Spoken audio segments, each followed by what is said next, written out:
Hi, it's me, the one man who isn't constantly thinking about the Roman Empire.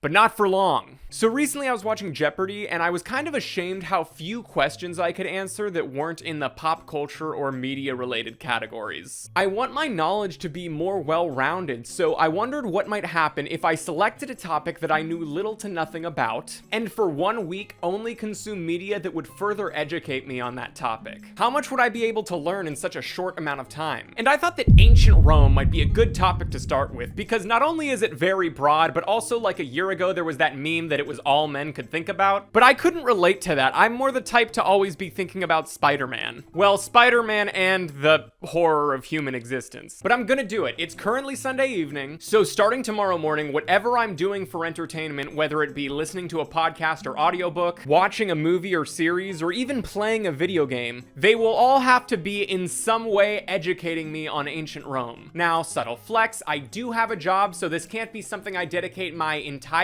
day to, but before and after work, I'm locking in, baby. It's gonna be all Rome all the time. And I'll be documenting the experience for what will hopefully be your entertainment. Let's see if I could still be funny when what I'm saying isn't scripted to the word. Not that I'm even that funny then. Before we start this experiment though, I want to first establish what I think I already know about ancient Rome. Just so we can see, one, if it's even all correct, and two, to see how far that I've come at the end of the week, hopefully.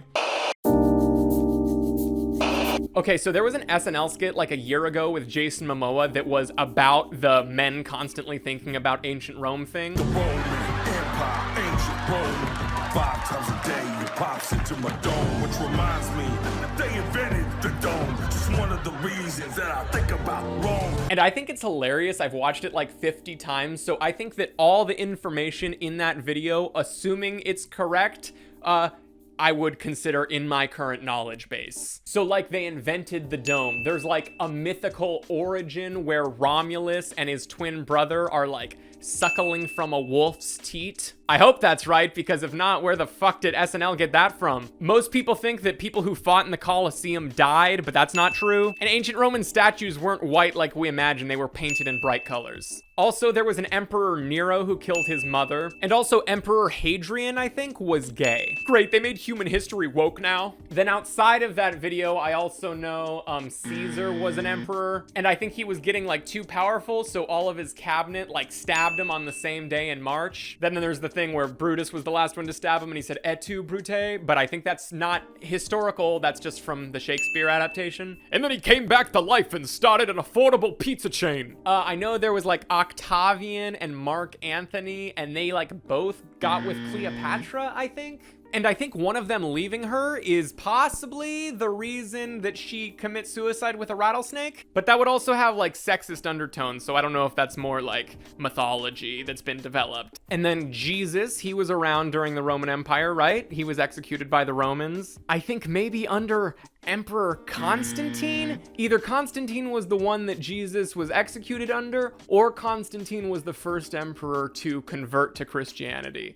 He's involved in one of those two ways. Is Pompeii Roman, the volcano? There was a Doctor Who episode about that. Coagula? Is that someone? I'm just throwing out names at this point. But religion, like Roman mythology, I think that might be the area of this whole experience where I'm the most knowledgeable. Honestly, thanks to the Percy Jackson books, which I know are about Greek mythology, but from what I understand, the Roman mythology is just like the Greeks with different names, basically. And the Roman versions are what we named a lot of planets after, like Mercury, Venus, Jupiter, Neptune, Saturn, Pluto. I know Pluto's not a planet, but they thought that it was, right? They were naming planets back then. But I think I could even go as far as to tell you the Roman names of most of the Greek gods. So in that area, I'm pretty knowledgeable, but yeah, that's pretty much everything, I think. Oh, also the Spartans! Were they Roman? They were probably Greek. Rome, ancient Rome. Costumes are gonna be my thing now, I decided. So day one, you see, normally on a day when I'm not doing an experiment like this, I'd start my day off by watching some YouTube videos, you know, catching up on my subscriptions. And this day was no different, only instead I was watching YouTube videos about ancient Rome. Starting with a 3-hour-long History of the Roman Empire video by the channel Overly Sarcastic Productions. Rome was a mess. And I mean that on every level. Living in Rome was messy, dealing with Rome was messy, and in our case, talking about Rome is messy. Admittedly, that's like 80% of the fun with them, because there is no single history of Rome. Now, this video was very well done and informative and entertaining. It not only confirmed many of the things I already thought that I knew about ancient Rome, it also reminded me of some things that I definitely did know before, but just forgot when I was recording the prelude to this part of the video. Like the fact that the months July and August were named after Julius Caesar and Augustus respectively, and the fact that we're still using their names to describe our months is something I now know those two guys would probably be pretty stoked about. Also, I definitely knew the story of Emperor Nero fiddling while Rome burned, which I also now know isn't true. That was more like a legend, but it was one that I was aware of before. Overall though, this video just left this whole process feeling a lot more daunting than it did before, because it made me realize how much information about the Roman Empire there really is to learn out there, and I only have a week to absorb as much of it as I can. Then I had to commute to work, and instead of listening to my usual audiobooks or podcasts, naturally I listened to ones about ancient Rome. But I have to be honest with you, as the week went on, the audiobooks were something that I struggled with, because most books about ancient Rome that I could find were written in a very scholarly, wordy fashion, which I'm sure is good for a lot of things, but keeping me engaged isn't one of them. So for the first couple days, I started audiobooks, all of which I zoned out during and never got around to finishing. Don't get mad at me though, get mad at the billion-dollar corporations colonizing our attention spans. Though actually I should say, the audiobook I listened to on the first day was not boring. I was pretty engaged, it was well written, it was entertaining. It was called A Rome of One's Own by Emma Southton, and it told the history of ancient Rome from the perspective of various female historical figures. And it was very interesting. The only reason I didn't continue with this book the next day is because I realized that it was more obscure, lesser known information about ancient Rome, and I wanted to get more of like a baseline, typical knowledge of the Roman Empire. My main takeaway from what I did read though was that, man, ancient Rome, not the best place to be a woman. They were pretty sexist. Just found out about sexism. Absolutely devastated. I'm 6'3", by the way. Then after coming home from work, I continued with the YouTube videos, watching one that was an overview of ancient Rome in 20 minutes by a YouTube channel that I didn't write down the name of, but I will put it right here. What is Rome? A city on 7 hills, capital of Italy. But that is today, and 2,000 years ago, there it is. Another 1,000 years ago, there. A tiny tribal settlement of the Latins by the river Tiber. How did this manage to conquer the world? And this was a very good video. This is honestly what I should have started with. It was a very short summary that hit on just the main points of the Roman Empire that really got me thinking like what I should be focusing on absorbing before the week's end. One thing I learned from this that I didn't know before is that Caesar and Cleopatra not only hooked up, but they had a kid together, Caesarion, which more or less translates to Little Caesar. But I didn't know that. I just think it's crazy that those two bred. It's crazy that they bred. Crazy bread. It's those type of jokes that got me voted class clown in my high school yearbook senior year. Also, I was correct about Emperor Hadrian being gay, but what I didn't know is that one of his lovers, Antonius, is the person who has been depicted the most in all the art from ancient Rome that we have dug up, because his partner, who was the emperor, loved him so much, and I thought that was adorable. But then I looked up how their relationship ended, and I think it was something like he fell in the Nile River and was eaten by crocodiles. I don't remember exactly, but it was crazy dramatic. I was looking it up just expecting them to have like died happily together, but no, of course, this is ancient Rome. Some dramatic shit's gonna happen. This video also confirmed that while Constantine was the first emperor to convert to Christianity, kind of, Theodosius was the first emperor to make it the official religion of the empire. Which is crazy to think, like if he didn't do that, would the year not be 2024 because the current calendar is based on someone calculating when they thought Christ was born? Would we be saying, oh, Jupiter, when stubbing our toe instead of Jesus Christ? I don't know. Also, another thought I had after the fact. What was it like for people in the Roman Empire that were still, like, on the old guard when it was announced Christianity was the new official religion? Especially considering this was centuries after Jesus died. Like, did they even remember who that was? Even if they did remember, it still must have been so strange when the emperor just came out one day being like, hey, remember that carpenter from 300 years ago that the Jews really freaked out about?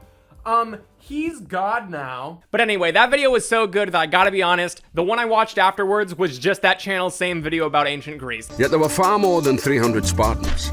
The Parthenon was actually built as a kind of central bank, and no such unified state as ancient Greece with Athens as its capital ever existed. I know, I watched something that wasn't about ancient Rome, sue me, but that video was really good too. It got me thinking that if this video does really well, I might do Greece next. I think that would be really interesting. Then I watched a video from Wired where an ancient Rome expert answered questions from Twitter. The big thing that I learned from that was that Romans did have cannabis and weed, but they only used it to make like ropes and things. They never smoked it, which makes me think there had to be one instance in ancient Rome where a hemp rope started burning and the guys nearby were like, yo, I suddenly really want to eat a McDouble while watching Family Guy.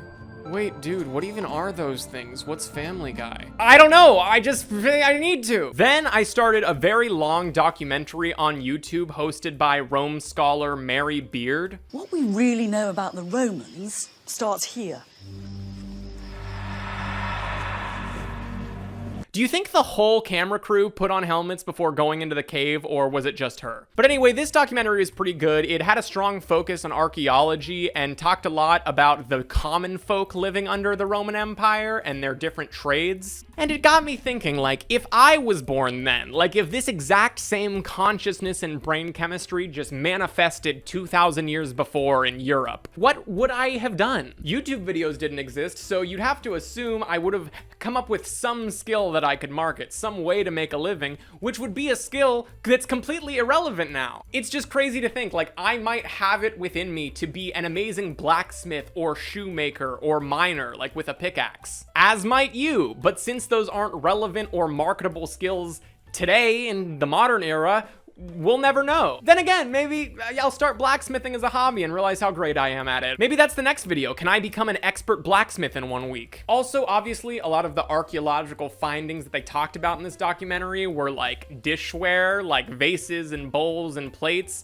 that depicted Roman gods and deities that were worshipped at the time. And it just got me thinking, now we make plates and bowls and things with all sorts of characters on them. Spider-Man, Darth Vader, Harry Potter. Like in 2,000 years when people are digging up our shit, are they gonna assume that we worshipped Dolly Parton the same way the ancient Romans worshipped Venus?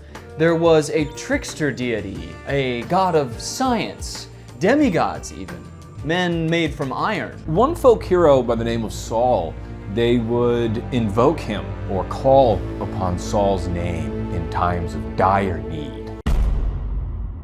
Day 2, I started listening to another audiobook called 10 Caesars by an author whose name I'll put here, I forgot. I didn't finish it, but it was going through 10 of the most important influential emperors of Rome. And honestly, the main thing that I remembered from it was that I found out Augustus was 5'7". Now, I'm not making fun of him. There's nothing wrong with being 5'7", especially considering that people back then were just shorter on average. But it was just a little funny to me as a gentleman of 6'3" to imagine this guy who was the first emperor of Rome and molded our perception of what the Western world could be, and he was like this height on me. Then when I got home from work, I was feeling like a movie. I was feeling like having a movie night. So I decided to watch Ridley Scott's Gladiator, a very famous movie that I somehow had never seen before. Though apparently my mom did see this movie in theaters while pregnant with me, which explains why a lot of the lines did seem a little familiar, except I remembered them as more muffled as I was in utero when I first heard them. But this movie was pretty good. It's very much like a guy's movie, you know, the type of movie that men in their 20s will tout as a great story of humanity that they relate to. This guy whose family was killed by the emperor and he was sold into slavery to fight in gladiatorial combat. I relate to him on a personal level. Meanwhile, they like work at Target. No shade though, I love Target. In hindsight, I don't really know how much this movie helped me learn about ancient Rome, seeing as the main character, Maximus, wasn't even a real guy. Also, that reminds me, for any hardcore history buffs watching, don't worry, after every movie or show that I watched that wasn't a documentary, I looked up any historical inaccuracies in it. So hopefully my historical knowledge wasn't tainted too much by any creative liberties they may have taken. But you know, I learned that Commodus was one of the more unhinged Roman emperors that would actually fight in the Colosseum, but he would rig the fight so that he won. But again, pretty good movie, and I know Gladiator 2 is coming out in theaters soon, so maybe I'll be able to see that and understand it more.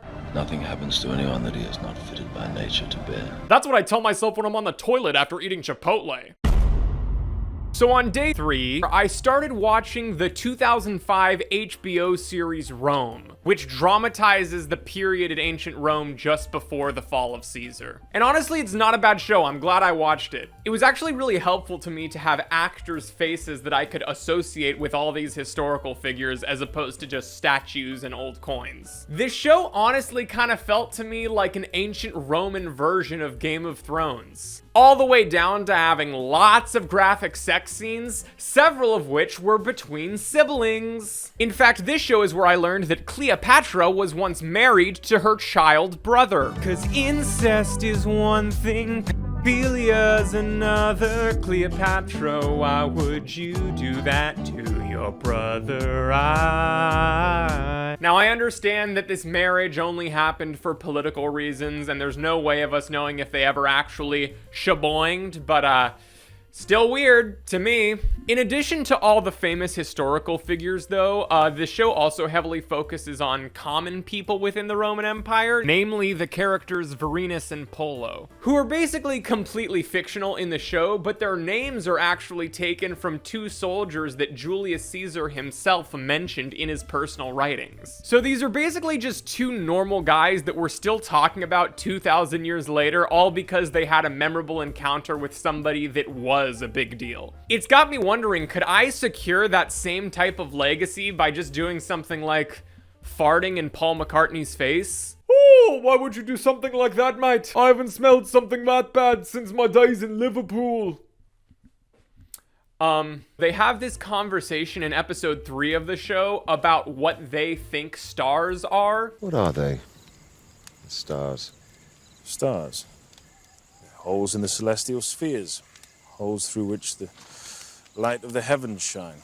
And like, we know today that they're incorrect, but back in their time, that theory was as valid as anything else. And it just got me thinking, like, have we lost something by now knowing the answers to so many questions that we might have about the universe? Like, now that we definitively know what stars are, we can't have any fun speculating what they might be. And I'm not implying that we should have, like, pumped the brakes in scientific research just to maintain some sense of curiosity. Like, I love science, vaccines, air conditioning, but it is just kind of sad. I do think that we as humans have become inherently a little less curious than we were just a couple millennia ago.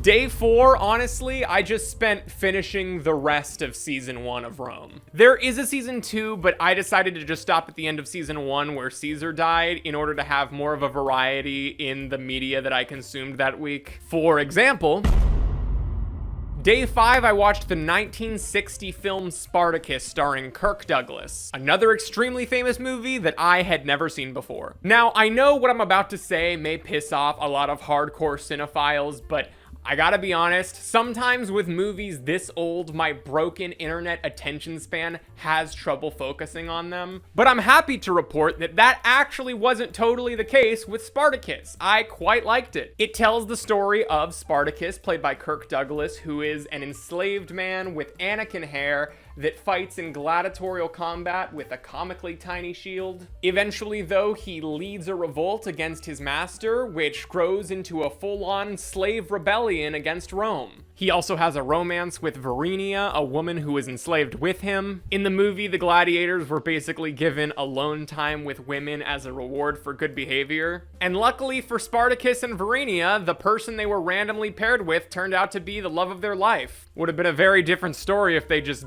didn't vibe with each other. But honestly, sometimes I think that people that long ago just fell in love more easily. Like the first person that got you horny, you just fell in love with because you didn't think there'd be any other options. But my favorite scenes in this movie were the ones where people were just hanging out within the rebellion society that Spartacus created. Probably because my life is currently severely lacking in people just hanging out. Also, I was thinking, it's funny, the horses in this movie have no idea that they're in a movie. As far as they're concerned, the stakes are just as high as they were to the horse of the real Spartacus. Also, I finally got to see the famous I am Spartacus scene. I'm Spartacus. I'm Spartacus. I'm Spartacus. I'm Spartacus. I'm Spartacus. Definitely the most famous thing to come out of this movie that has been referenced and parodied in the decades since. Spartacus, fancy skim, no whip, strawberries and cream. I am Spartacus. I'm Spartacus. I'm Spartacus. And sometimes scenes like that have become so famous outside of their original context kind of lose their charm when you go back to watch the original, but that wasn't the case with this one. I was actually thinking, oh yeah, they're not gonna let him take Spartacus. They're not gonna reveal his identity because they're loyal to the leader that freed them from their bondage. Then at the end of this movie, Spartacus was crucified, and I was thinking like, okay, if he was actually crucified, his followers did not make a big enough deal out of that compared to the Christians who made the fact that their guy was crucified like their whole fucking brand. But then I looked it up and it turns out that was just for the movie and the real Spartacus probably died in battle, which when you think about it would probably be more cinematic, right? But they went with crucifixion for the movie. But yeah, I'm happy to report that Spartacus gets a recommendation from me.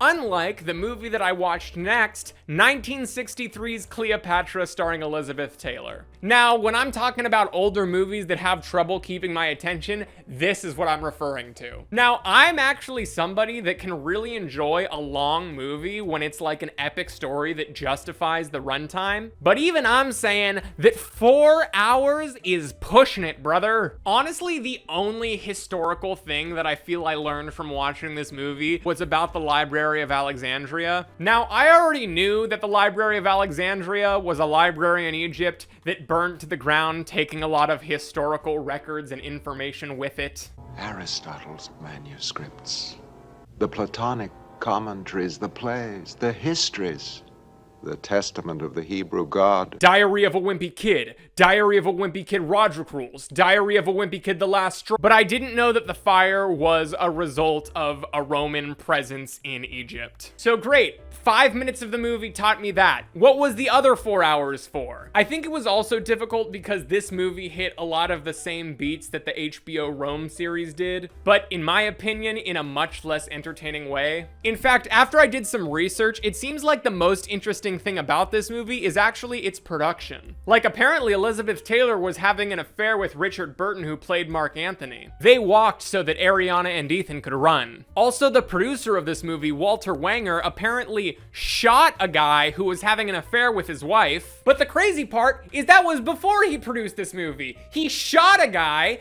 and then got to produce Cleopatra starring Elizabeth Taylor. Man, people could really not get canceled back then. Also, I'm well aware that the casting of Elizabeth Taylor as the Egyptian Cleopatra is problematic. Call the presses! Movie that's so old that if it were a person it wouldn't be able to figure out how to change the HDMI on its TV is problematic by today's standards.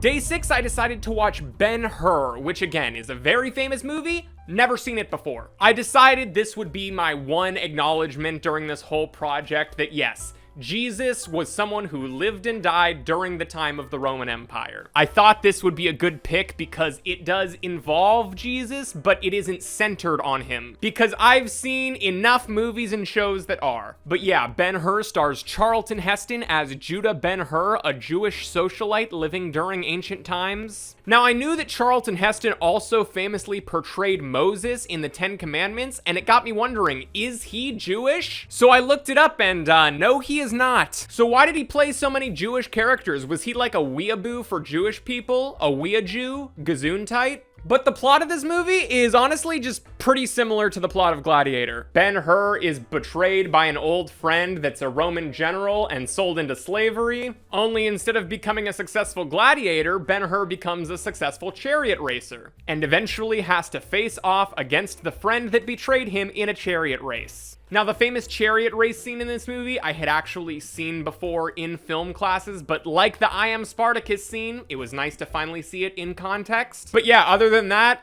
Ben-Hur just sporadically counters Jesus and people talking about Jesus on his adventures. And that is why I have returned here, so that I may be at hand when he comes among us.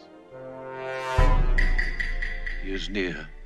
And then at the end of the movie, he witnesses Jesus' crucifixion, and then after Jesus dies, rain comes down that magically cures Ben-Hur's mother and sister of leprosy. But it was interesting to see during this time, a big-budget mainstream movie could be so blatantly, like, pro-Christian. Like, in the world of this movie, the divinity of Christ is not up for interpretation. He is the Son of God. And they're constantly glazing him in the dialogue. No, this man is different. He teaches that God is near in every man. It's actually quite profound, some of it. And they also never show Jesus' face in this movie, which is apparently because of a British law that you couldn't show Jesus' face in a movie if he's a secondary character, which, I'm sorry, is just so silly to me. That's our favorite guy, so you can't even show him unless he's the main guy in the movie. Don't you dare imply that Charlton Heston's better than our main man, JC. But still, this movie was pretty entertaining. I'd rank it below Spartacus and Gladiator, but still way above Cleopatra. Then the next big event in ancient Roman history that I wanted to learn about was Pompeii. As I mentioned before, I previously only knew about this event from a Doctor Who episode, and in that one, aliens are responsible for the eruption of Mount Vesuvius, so I'm pretty sure it's not like 100% historically accurate, but probably only slightly less so than the movie that I watched for this, which was a 2014 Pompeii starring Kit Harington. Now, this movie was directed by Paul Anderson, but not Paul Thomas Anderson, the acclaimed director of movies like Boogie Nights and There Will Be Blood. A completely different Paul Anderson known for directing the 1995 Mortal Kombat movie.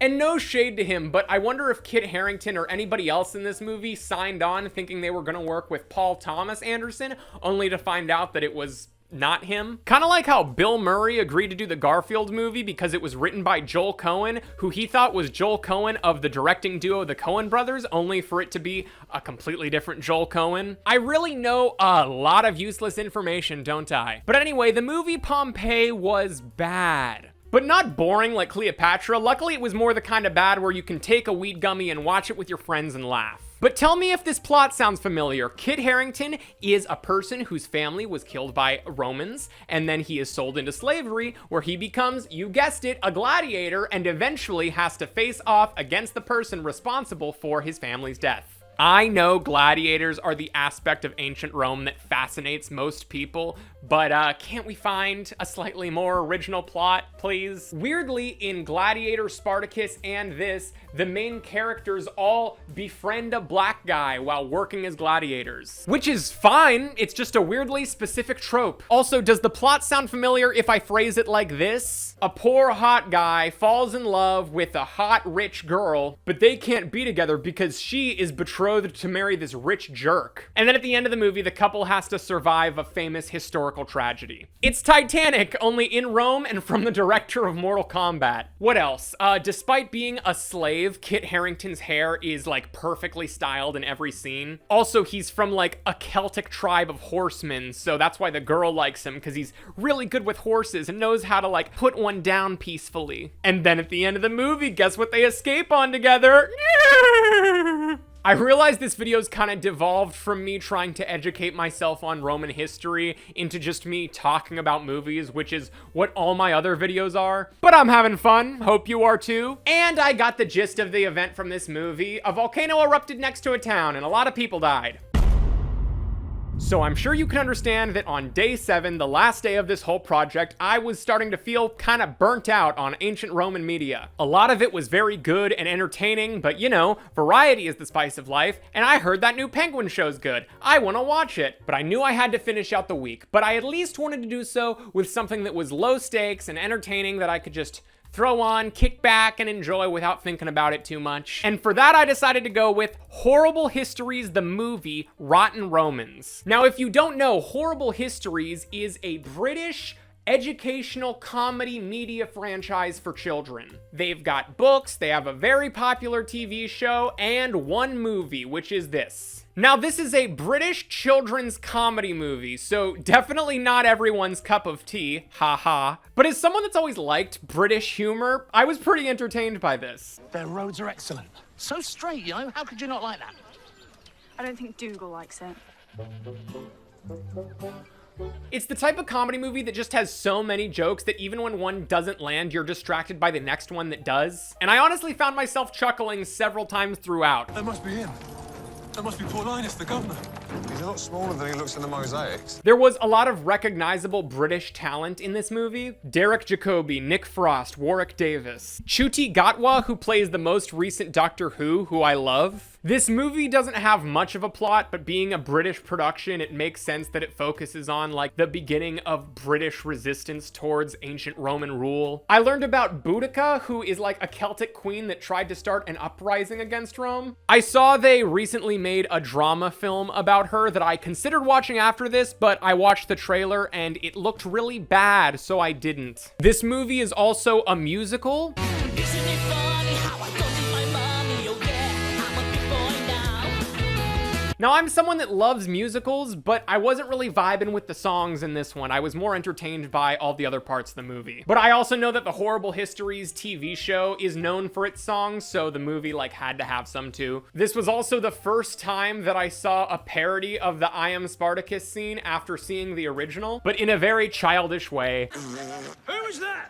I'm Spartacus. No, I'm Spartacus. No, I'm Spartacus.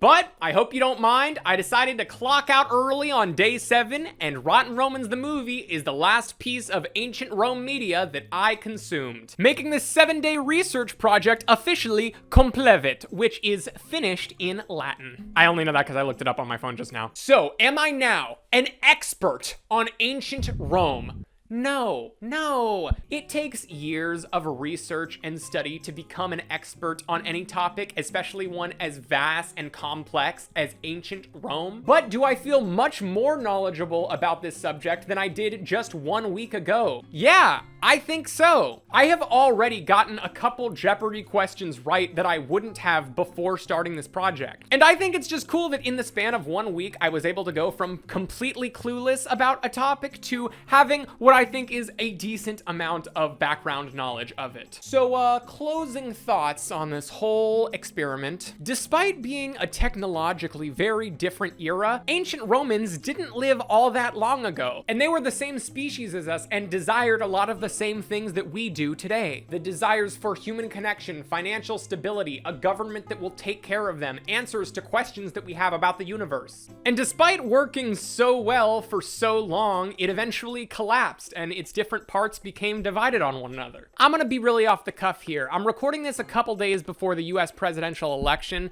and in talking about ancient Rome, I can't help but think about that and think about all the crazy, corrupt, egocentric emperors of Rome and Caesar. In some small part, their arrogance and their lust for power and their lust for legacy. In some ways, that is what led to the collapse of the Roman Empire, the eventual collapse. The collapse, from my understanding, was a very complex thing that happened over hundreds of years gradually. There was not one thing that caused it, but that was part of it. And I don't know, out of the two main presidential candidates this election, one of them seems a lot more like Nero to me than the other. The election will have happened by the time this video comes out, so you all know who won already, and, you know, I just hope it's the other one. It is now official. CNN projects that Donald Trump has been elected president, defeating Vice President Kamala Harris and making a political comeback unlike any in modern American politics. Wow, Justice, you know, I was really enjoying your video until you had to go and get political on me. You can't just watch anything for entertainment anymore without some radical political messaging, like the fact that the president shouldn't be a convicted felon shoved down my throat. Anyway, sorry this video took so long. Halfway through making it, I came down with mononucleosis, so had to take things slow for a little bit. Now you might be thinking, mononucleosis, that's the kissing disease. So where'd you pick it up, you sly dog? And I'm pretty sure it was actually from the public water fountain at my work that I used a couple times, so.